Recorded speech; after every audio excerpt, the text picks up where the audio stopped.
Hello dear students, welcome to বিপিস commerce guide. আরও একটা চ্যাপ্টারের এমসিকিউ তোমাদের সঙ্গে শেয়ার করছি।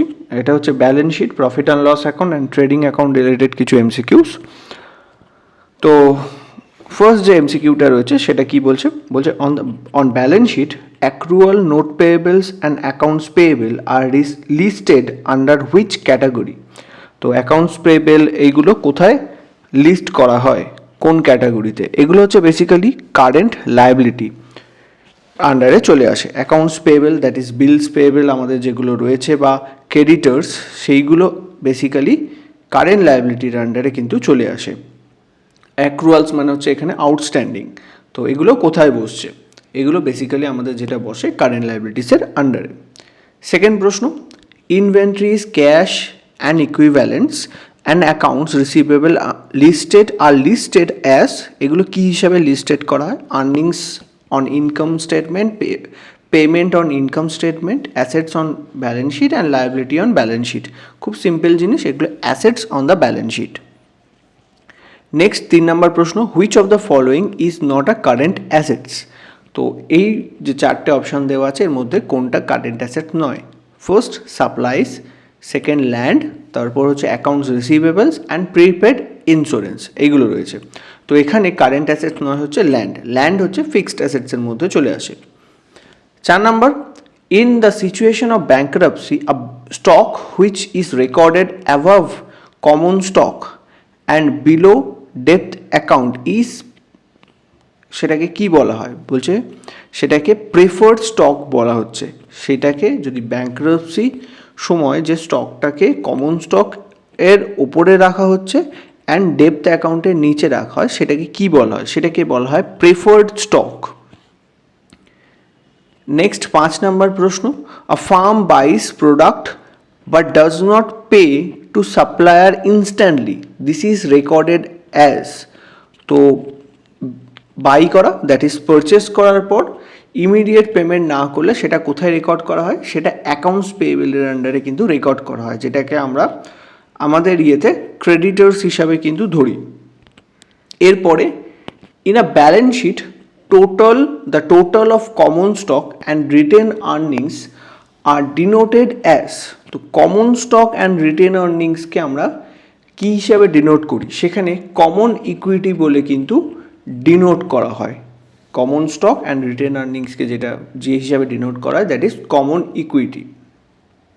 নেক্সট 7 নম্বর প্রশ্ন আমাদের, the process of recording inventory that gives a lower cost of a commodity sold in an income statement is denoted as, তো এখানে বলছে কোনো একটা কমোডিটির কি দেওয়া হচ্ছে? লোয়ার কস্টটা কম আসছে, সেটাকে কি হিসাবে, মানে কোন প্রসেসে যদি আমরা যাই ইনভেন্টরি রেকর্ডের, তাহলে আমার কমোডিটি যেটা সেল হবে তার কস্টটা কম আসবে, সেটা হচ্ছে ফার্স্ট ইন ফার্স্ট আউট কেসেসে এটা হয়ে থাকে, দ্যাট ইজ ফিফো মেথডে কিন্তু এটা হয়।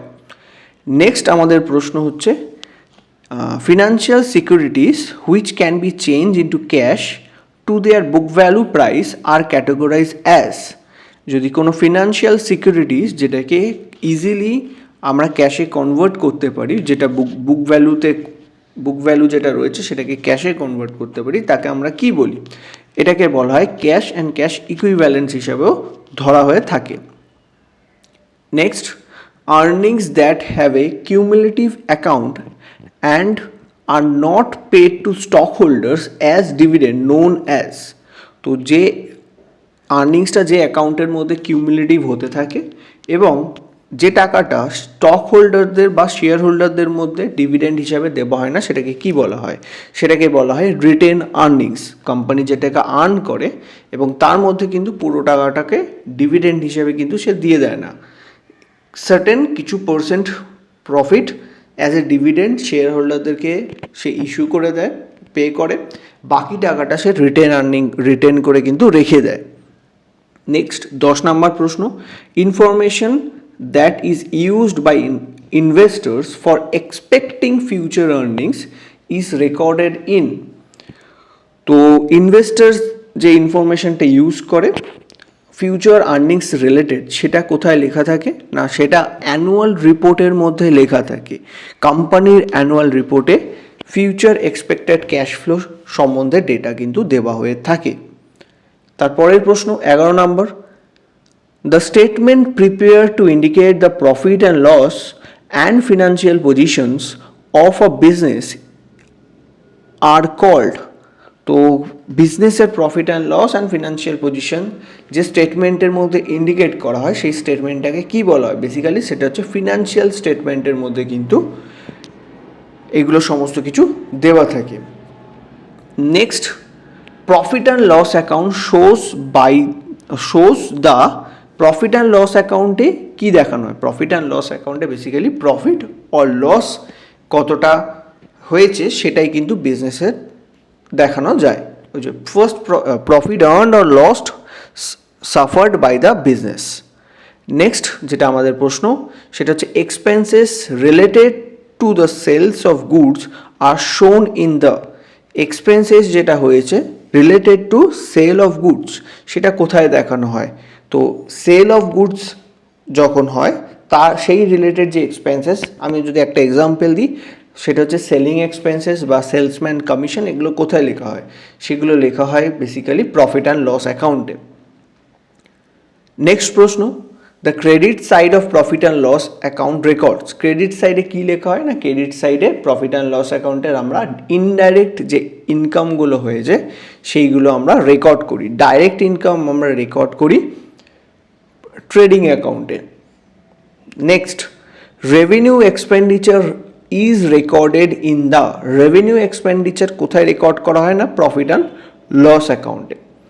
নেক্সট প্রশ্ন, loss on sale of an old car is debited to the. Loss on sale যদি হয়ে থাকে সেইটা কোথায় ডেবিট করা হয় না? লস অন সেল হলে আমরা সেটা প্রফিট অ্যান্ড লস অ্যাকাউন্টে শো করি। প্রফিট হলে আমরা সেটা প্রফিট অ্যান্ড লসের ক্রেডিট সাইডে শো করি। ঠিক একই রকমভাবে যদি লস হয় সেক্ষেত্রে সেটা প্রফিট অ্যান্ড লস অ্যাকাউন্টের ডেবিট সাইডে কিন্তু আমরা শো করি। নেক্সট পরের প্রশ্ন 17 number, the profit and loss account reveals the. তো প্রফিট অ্যান্ড লস অ্যাকাউন্ট কি রিভিল করে? Profit and loss account basically reveal করে সেই পার্টিকুলার কোম্পানির প্রফিট অ্যান্ড লস সারা বছর যেটা হয়েছে এবং তার যাবতীয় এক্সপেন্সেস ইনকাম সেগুলো সমস্ত কিছু কিন্তু সেই particular profit and loss account কিন্তু শো করে। সেটা হচ্ছে এখানে ডি অপশানটা, the financial result of the business for a period. Next 18 নম্বর, excess of debit in profit and loss account is known as. তো ডেবিট অ্যাকাউন্ট যদি এক্সেস হয়ে যায় compare to credit side, debit side যদি excess হয়ে যায়, debit side যদি বেশি থাকে সেক্ষেত্রে কী হবে না, সেক্ষেত্রে নেট লস আসবে। দ্যাট মিনস ডেবিট সাইড হচ্ছে আমাদের এক্সপেন্সেস সাইড, এক্সপেন্সেস বেশি হয়েছে compare to credit side, that is credit হচ্ছে আমাদের ইনকাম সাইড, ইনকাম সাইডের থেকে এক্সপেন্সেস বেশি হয়ে গেছে, দ্যাট মিনস আমাদের লস হয়েছে, that is net loss. Profit and loss account থেকে আমরা নেট প্রফিট বা নেট লস পাই, এখানে নেট লস পাবো। Profit and loss account is also known as. Profit and loss অ্যাকাউন্টের আর একটা নাম কি? সেটা হচ্ছে statement of income. Next 20 number প্রশ্ন, a company that manufacture cars and prepare its profit and loss account under which heading will it include production labour cost. তো যে কোম্পানি কার ম্যানুফ্যাকচার করে তাহলে সেক্ষেত্রে লেবার কস্টটা সে কোথায় দেখাবে না, লেবার কস্টটা সে দেখাবে কস্ট অফ সেলের মধ্যে। তো সেক্ষেত্রে সে দেখাবে সেটা কস্ট অফ সেলের মধ্যে। তোমরা কস্টশিট করেছো, সেই কস্টশিটে যেখানে লেখে তার আন্ডারে কিন্তু চলে আসবে। Net loss in a profit and loss account should be dash in the balance sheet. তো নেট লস যেটা হয়েছে সেটা কি হবে না, net loss in profit and loss should be deducted from the capital. আমরা নেট লস হলে সেটা কি করি, ক্যাপিটাল অ্যাকাউন্ট থেকে লেস করে দিই। পরের প্রশ্ন 22 number, the provision for bad debt is created by dash to the profit and loss account. তো প্রভিশন ফর ব্যাড ডেট যখন আমরা ক্রিয়েট করি সেটা প্রফিট অ্যান্ড লস অ্যাকাউন্টে আমরা কি করি, ডেবিট করি। তো প্রভিশন ফর ব্যাড ডেট কি করা হয় না, প্রফিট অ্যান্ড লস অ্যাকাউন্টে ডেবিট করা হয়। Next, which of the following are included in the profit and loss account. তো এর মধ্যে কোনটা প্রফিট অ্যান্ড লস অ্যাকাউন্টের পার্ট? ফার্স্ট দিয়েছে ডেপ্রিসিয়েশন, নেক্সট হচ্ছে wages and salaries, next freight and carriage on sale. এখানে সবকটাই হচ্ছে প্রফিট অ্যান্ড লস অ্যাকাউন্টের আইটেম। পরের প্রশ্ন, the term financial statement covers. Financial স্টেটমেন্টসের মধ্যে কোন টার্মটা কভার করছে এখানে না, ফিনান্সিয়াল স্টেটমেন্টে যেটা হচ্ছে পোস্টিং যে ওয়ার্ডটা আছে সেটা বেসিক্যালি কভার করে। 25 number, the dash is a statement that shows the financial status of a company at a given time. কোন একটা গিভেন টাইমে কোম্পানির ফিনান্সিয়াল স্ট্যাটাস শো করে, সেটা এখানে কি না, এটা হচ্ছে basically balance sheet and profit and loss account যেটা রয়েছে সেই দুটোই কিন্তু কোনো কোম্পানির ফিনান্সিয়াল স্টেটমেন্ট কি করা হয় না, সেখান থেকে কোনো কোম্পানির ফিনান্সিয়াল স্টেটমেন্ট কেমন সেটা বোঝা যায়। নেক্সট 26 বলছে which of the following items gets record on the credit side of a profit and loss account. তো প্রফিট অ্যান্ড লস অ্যাকাউন্টের ক্রেডিট সাইডে কী কী আসে, ক্রেডিট সাইডে যত ধরনের ইনকাম হবে সেই ইনকামগুলো, ইনডাইরেক্ট ইনকাম আমাদের কিন্তু প্রফিট অ্যান্ড লসের ক্রেডিট সাইডে হয়। তো এখানে কি কি দিয়েছে, ডিসকাউন্ট রিসিভড হবে, profit and loss on sale of assets এটাও আসবে, ডিভিডেন্ড অন শেয়ার এটাও আসবে। তো অল অফ দেম হচ্ছে আমাদের কারেক্ট অ্যান্সার। নেক্সট প্রশ্ন, পরের প্রশ্ন হচ্ছে the balance from profit and loss account is transfer to.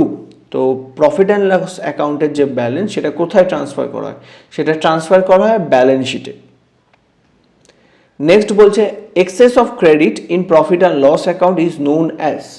তো প্রফিট অ্যান্ড লস অ্যাকাউন্টের ক্রেডিট সাইডে যদি এক্সেস দেখা হয় থাকে, দ্যাট মিনস ইনকামটা বেশি কম্পেয়ার টু এক্সপেন্সেস, সেক্ষেত্রে সেটাকে কী হিসাবে ডিনোট করা হবে না, সেটাকে নেট প্রফিট হিসাবে ডিনোট করা হয়। Capital expenditure is a part of balance sheet. Capital যে এক্সপেন্ডিচারগুলো থাকে সেগুলো হচ্ছে ব্যালেন্স শিটে শো করা হয়। আমরা যদি বলি ক্যাপিটাল এক্সপেন্ডিচার কোনগুলো, সেটা হচ্ছে ক্যাপিটাল এক্সপেন্ডিচার হচ্ছে basically purchase of land, purchase of plant, building, car, এগুলো হচ্ছে ক্যাপিটাল এক্সপেন্ডিচার। নেক্সট পরের প্রশ্ন, profit and loss account is prepared for a year by following the. তো প্রফিট অ্যান্ড লস অ্যাকাউন্ট কি ফলো করে prepare করা হয়, তো এখানে প্রফিট অ্যান্ড লস অ্যাকাউন্ট যেটা প্রিপেয়ার করা সেটা হচ্ছে গোয়িং কনসার্ন কনসেপ্ট অনুযায়ী কিন্তু প্রিপেয়ার করা হয়ে থাকে। পরের প্রশ্ন, the purpose of final accounts is to ascertain profit and final অ্যাকাউন্টসের মেন প্রিপেয়ার করার মেন রিজনসটা কি? মেন রিজনস বা মেন পারপাস যেটা হচ্ছে first profit and loss determine করা অ্যান্ড কোম্পানির যে কারেন্ট ফিনান্সিয়াল পজিশনস সেটাকে আইডেন্টিফাই করাই হচ্ছে বেসিক্যালি ফাইনাল অ্যাকাউন্টসের মেন পারপাস।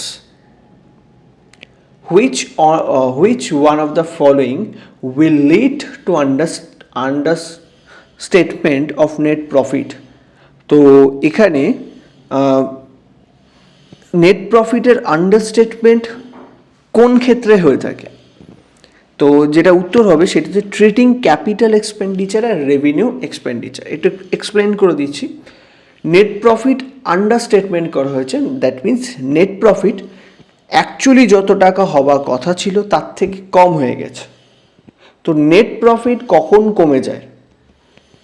নেট প্রফিট তখনই কমবে যখন আমরা ক্যাপিটাল এক্সপেন্ডিচারকে রেভিনিউ এক্সপেন্ডিচার হিসাবে যখন আমরা দেখো, প্রথম যে অপশানটা দিয়েছে ট্রান্সফার টু জেনারেল রিজার্ভ, তো জেনারেল রিজার্ভে ট্রান্সফার করলে নেট প্রফিট আন্ডারস্টেটমেন্ট কিন্তু হয় না। নেক্সট বলেছে amortization of fictitious assets. Amortization of fictitious assets হলেও কিন্তু নেট প্রফিট কী হয়, আন্ডারস্টেটমেন্ট হয় না।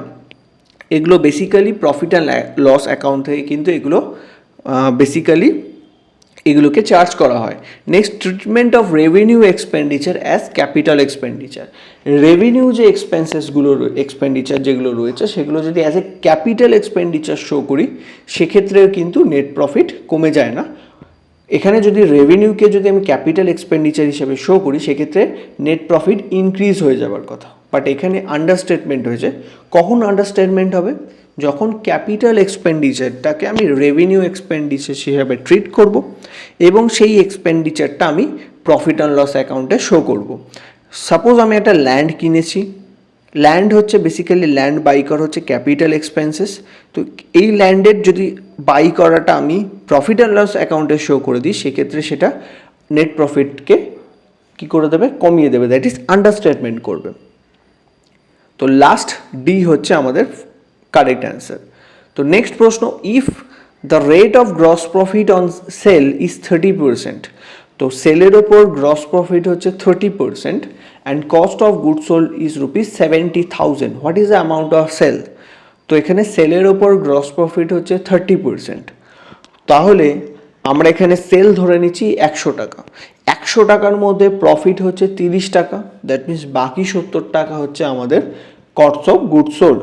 তো এখানে কস্ট অফ গুড সোল্ড হচ্ছে 70% এবং কস্ট অফ গুড সোল্ডের যে অ্যামাউন্ট সেটাও কিন্তু বলে দিয়েছে, সেটা হচ্ছে 70,000 টাকা।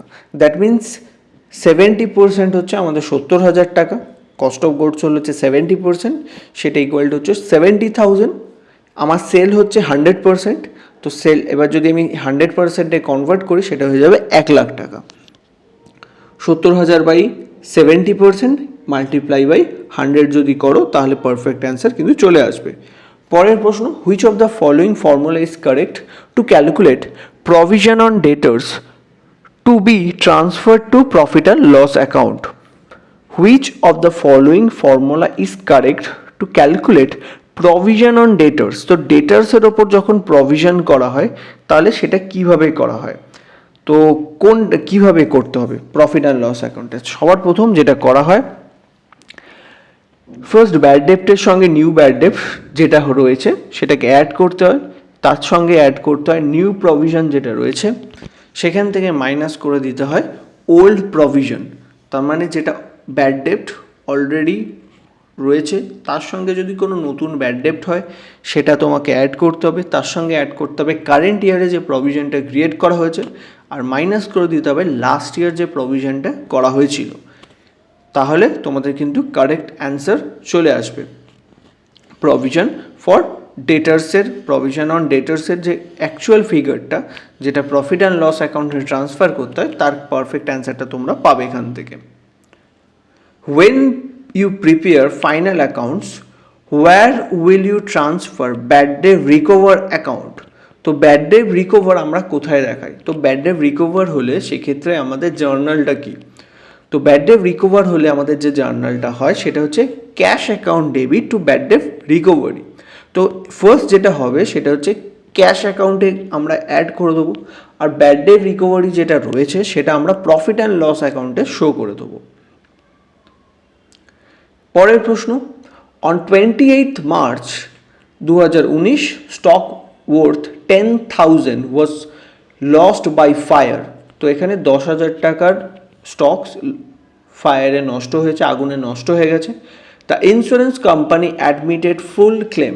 তো ইন্স্যুরেন্স কোম্পানি পুরো টাকাই দেবে বলেছে। On 31st March 2019 while preparing final accounts it will be shown, তো এটা কোথায় দেখানো হবে? তো এখানে ইন্স্যুরেন্স কোম্পানি যেটা করেছে ইন্স্যুরেন্স ক্লেম অ্যাডমিট করেছে বাট পে করেনি, সেক্ষেত্রে আমাদের এন্ট্রিটা কোথায় হবে? তো গুডস লস্ট বাই ফায়ারের যে এন্ট্রিটা হবে সেটা ট্রেডিং অ্যাকাউন্টে করব, ট্রেডিংয়ের ক্রেডিট সাইডে by goods lost by fire, আর সেকেন্ড যে এন্ট্রিটা হবে সেটা হবে ব্যালেন্স শিটে as a insurance claim admitted. Insurance claim admitted বলে কারেন্ট লাইবিলিটিসের আন্ডারে সেটা শো করতে হবে, that means trading account and balance শিটে সেটা আমাদের কিন্তু শো করতে হবে। পরের প্রশ্ন 27, the unfavourable balance of profit and loss account. Unfavourable balance বলতে এখানে নেট লস বোঝাচ্ছে। প্রফিট অ্যান্ড লস অ্যাকাউন্টের নেট লসটা আমরা কোথায় অ্যাডজাস্ট করি সেটা আমরা ক্যাপিটাল অ্যাকাউন্ট থেকে সাবস্ট্র্যাক্ট করে দিই, সাবস্ট্র্যাক্টেড ফ্রম ক্যাপিটাল অ্যাকাউন্ট। 38 পরের প্রশ্ন এবং এখানকার শেষ প্রশ্ন ব্যালেন্স শিট চ্যাপ্টারে, which of the following expenses is not consider in calculating the gross profit of A manufacturing concern. তো এর মধ্যে কোনটা গ্রস প্রফিট ক্যালকুলেট করার জন্য নেওয়া হয় না, কোন এক্সপেন্সেসটা? এক্সপেন্সেসের বলেছে আমাদের carriage outward, freight inward, fuel and power consumption, royalties on production. তো ক্যারেজ আউটওয়ার্ড যেটা রয়েছে, ক্যারেজ আউটওয়ার্ড দ্যাট মিনস হচ্ছে carriage on sale. Carriage outward মানে হচ্ছে carriage on sale, sale related যা এক্সপেন্সেস, আমি এখানে একটা ছোট্ট করে একটা টিপ দিয়ে রাখি, কোম্পানির প্রোডাকশন অ্যান্ড পারচেস রিলেটেড যা এক্সপেন্সেস থাকে সে সব expenses, production and purchase related যে এক্সপেন্সেসগুলো রয়েছে, direct that is direct expenses যা রয়েছে সেগুলো সমস্ত কিন্তুই আমাদের ট্রেডিং অ্যাকাউন্টে আসে এবং ট্রেডিং অ্যাকাউন্ট থেকে কিন্তু আমরা গ্রস প্রফিট পেয়ে যাই। সেকেন্ড, আমরা যখন প্রফিট অ্যান্ড লস অ্যাকাউন্টে করি, প্রফিট অ্যান্ড লস অ্যাকাউন্টে মাথায় রাখবে সমস্ত ধরনের ইনডাইরেক্ট এক্সপেন্সেস সেইগুলো কিন্তু প্রফিট অ্যান্ড লসে চলে আসে, ইনডাইরেক্ট এক্সপেন্সেস অ্যান্ড ইনকাম। তো এই যে চ্যাপ্টারটা তোমাদের সঙ্গে শেয়ার করলাম, এই চ্যাপ্টারের মেনলি প্রথম দিকের প্রশ্নগুলো অতটা ইম্পর্টেন্ট না হলেও প্রথম 5টা প্রশ্নের পরে বাকি প্রশ্নগুলো কিন্তু তোমাদের জন্য ইম্পর্টেন্ট প্রশ্ন। তো আশা করি আমি তোমাদের যে স্টাডি, তোমাদের প্রিপারেশন, এক্সাম প্রিপারেশনে হেল্প করতে পারছি। যদি হেল্প করতে পারি অবশ্যই ভিডিওটা লাইক করতে ভুলো না। Thank you.